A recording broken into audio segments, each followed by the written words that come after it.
Proclamation du Saint-Évangile de Jésus-Christ selon saint Marc.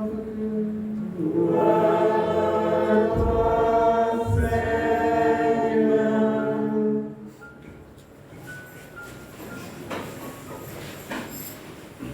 En ce temps-là, les disciples avaient oublié d'emporter de pain. Ils n'avaient qu'un seul pain avec eux dans la barque. Or, Jésus leur faisait cette recommandation. Attention, prenez garde au levain des pharisiens et au levain des pauvres. Mais ils discutaient entre eux sur ce manque de pain. Et Jésus s'en rend compte et leur dit, pourquoi discutez-vous sur ce manque de pain? Vous ne saisissez pas. Vous ne comprenez pas encore. Vous avez le cœur endurci. Vous avez des yeux et vous ne voyez pas. Vous avez des oreilles et vous n'entendez pas. Vous ne vous rappelez pas. Quand j'ai rempli les 5 pains pour 5000 personnes, combien avez-vous ramassé de paniers pleins de morceaux? Ils me répondirent 12. Et quand j'ai rempli 7 pour 4000, combien avez-vous rempli des corbeilles en ramassant des morceaux? Ils lui répondirent 7. Et il leur disait, vous ne comprenez pas encore. Acclamons la parole de Dieu. Louange à toi, Seigneur Jésus. Louange à toi. Louange à toi, Seigneur Jésus. Louange à toi. Louange à toi, Seigneur Jésus. Louange à toi.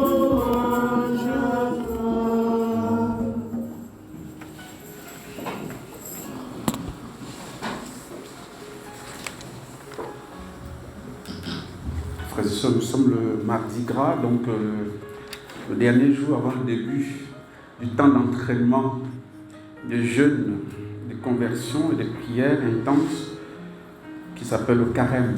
Et nous avons à la finale de la première lecture une indication puisqu'il est question de 40 jours et 40 nuits, mais c'est à des termes un peu terrifiants puisque c'est un déluge qui est programmé pour effacer la surface du sol tous les êtres que j'ai faits.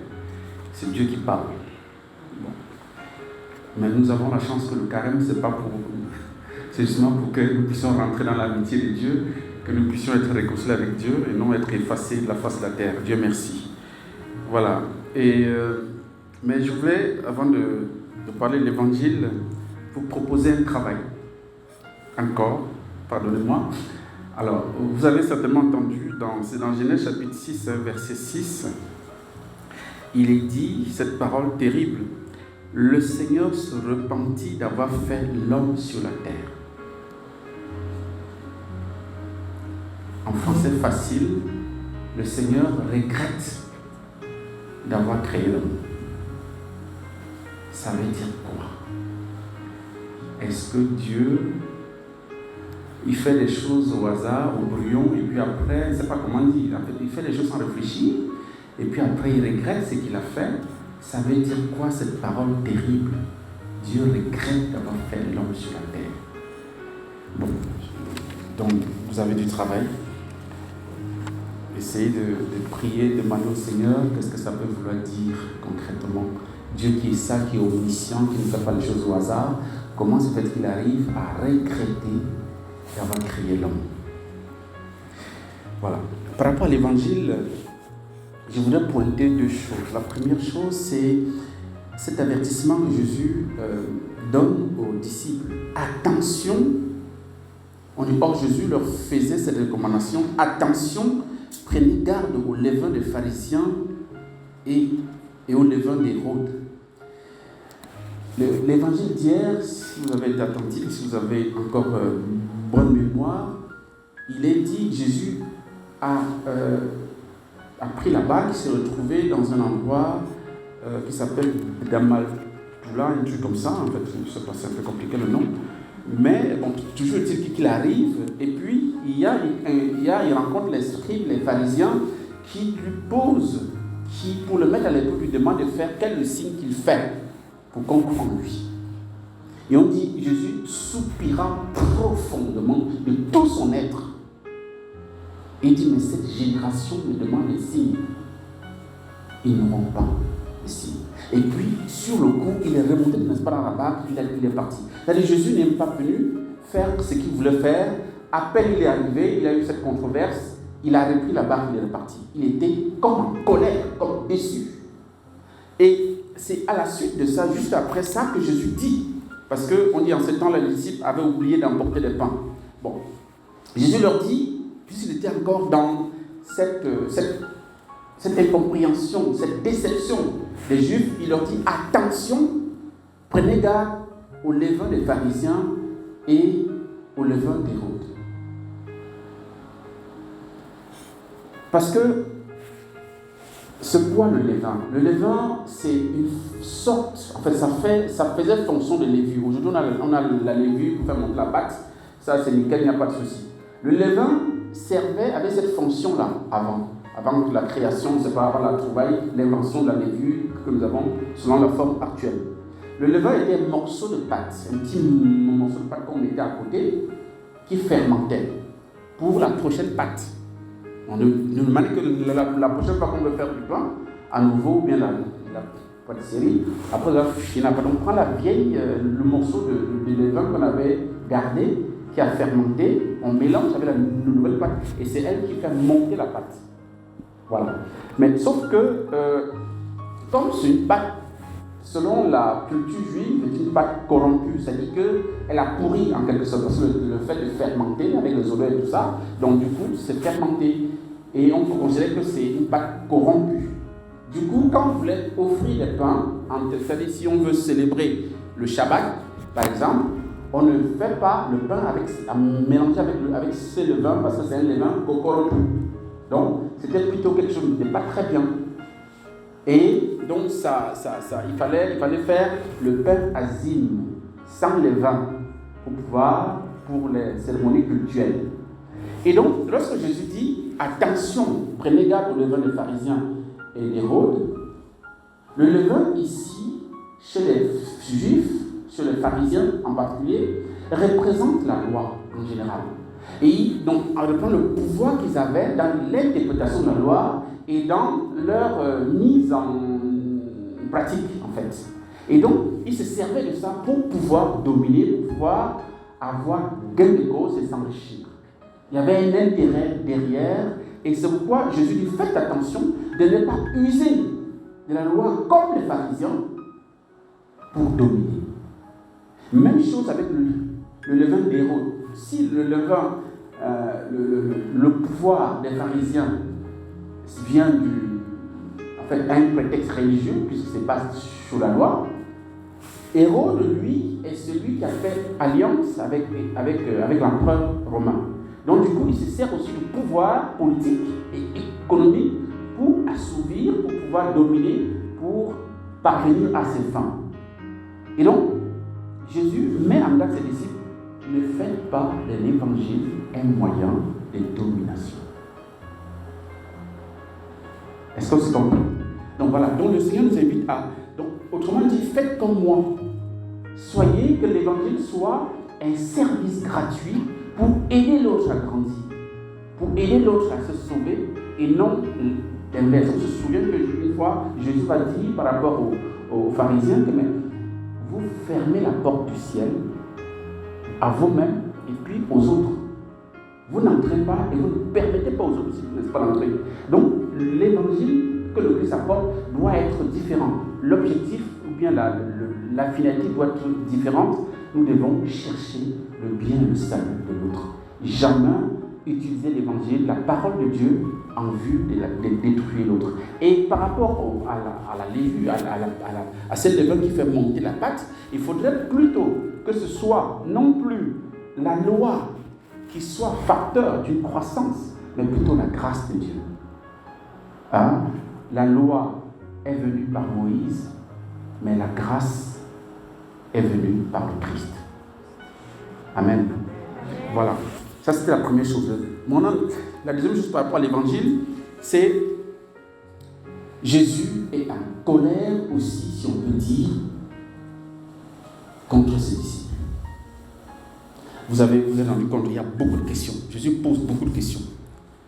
Parce que Jésus, après avoir mis en garde ses disciples sur le fait de ne pas avoir affaire avec le levain, de faire attention au levain des pharisiens et d'Hérode, les disciples ne sont même pas là. Ils ne gèrent même pas ce que Jésus dit.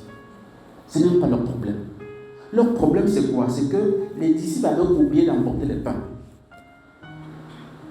Parce qu'en fait, ils discutaient entre eux sur ce manque de pain. Ils n'avaient apporté qu'un seul pain. Ils n'avaient qu'un seul pain avec eux dans la barque. Et donc, le problème, ça chauffait entre eux. Mais qui a oublié de prendre le pain? Qui était l'intendant du jour ou bien de la semaine, qui n'a pas fait son travail? On a un pain, on va gérer comment? Avec 13 gaillards. Bientôt, là, quand on va manger comment avec un pain? Donc, ils étaient perturbés. Au lieu de se... Ils n'écoutent même pas Jésus sur... sur ce qu'il leur dit. Non, leur problème, c'est le pain. On va manger. Comment on va faire?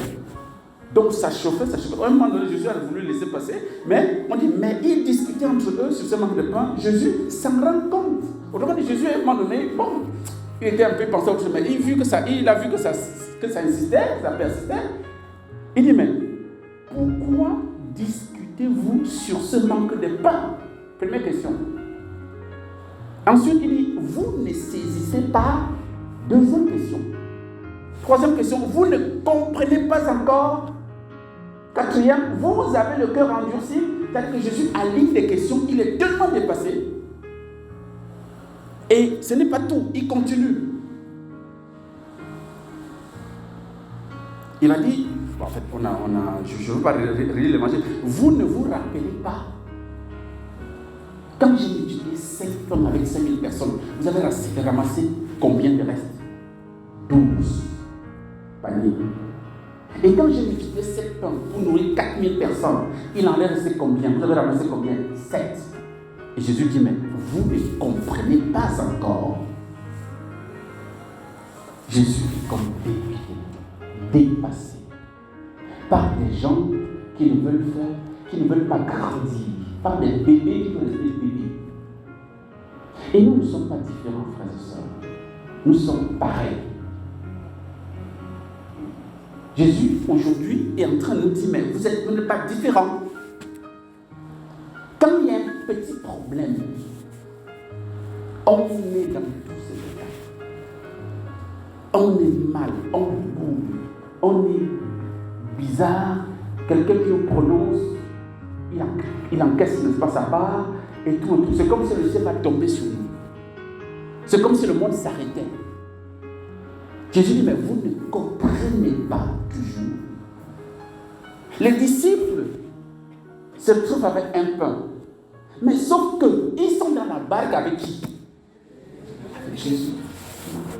Le gars qui fait le pain, le boulanger même est là.